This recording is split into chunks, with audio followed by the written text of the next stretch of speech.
Pour montrer l'ensemble, un petit peu une combinaison rapide là, du stopper et de l'outil de mesure, on va plier un drip edge.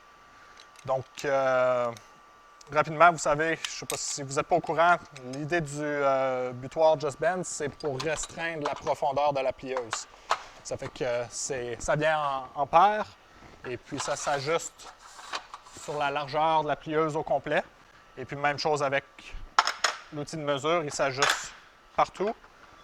L'outil vient avec le ruban à mesurer est gris-blanc à chaque pouce pour voir les mesures à distance.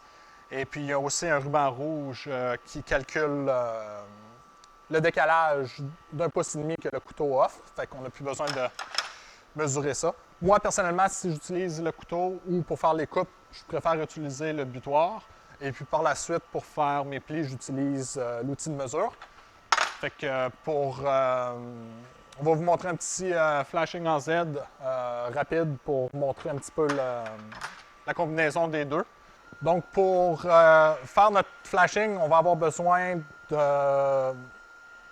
d'une mesure, d'un morceau total de 4 pouces et demi. Donc ce qu'on va faire ici, c'est vu qu'on va utiliser le couteau mécanique, on va s'aligner sur notre mesure à 7 pouces et demi ici.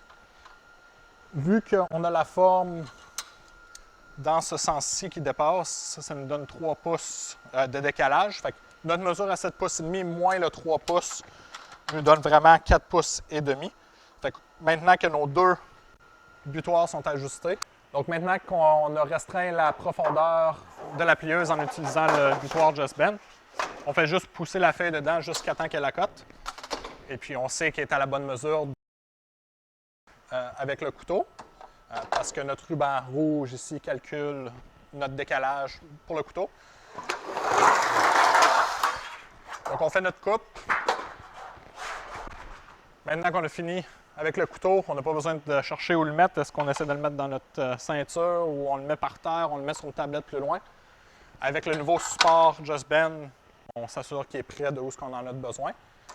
Maintenant qu'on a coupé nos mesures, notre mesure hors tout, on va pouvoir utiliser l'outil de mesure Just Bend pour faire nos plis. Donc, on va commencer par faire un double pli. On s'enligne, on fait la mesure.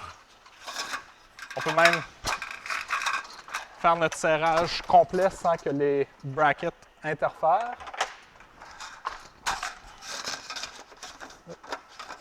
Si on a besoin de C8, on s'enligne à 7-8. Fait qu'on n'a pas besoin d'additionner nos mesures, on n'a pas besoin de marquer, on n'a pas besoin de rien. On intègre vraiment les mesures sur la plieuse. Pour faire les plis intérieurs, ce qu'on fait, c'est qu'on s'enligne du côté. Ça fait que maintenant qu'on a notre mesure, à gauche ici, je peux m'aligner et puis je peux pivoter la pièce en restant sur ma mesure à gauche. Et puis à cause de la perception, je peux voir que ma mesure est bonne ici à 1,5, 1,5. Je fais mon pli. Et puis la pièce sort de la plieuse, prêt à être posée. Il n'y a pas de marque de crayon, il n'y a pas de petite coupe d'indication. Ça fait que non seulement ça rend le travail beaucoup plus efficace avec la plieuse, et puis ça fait une installation qui est plus propre.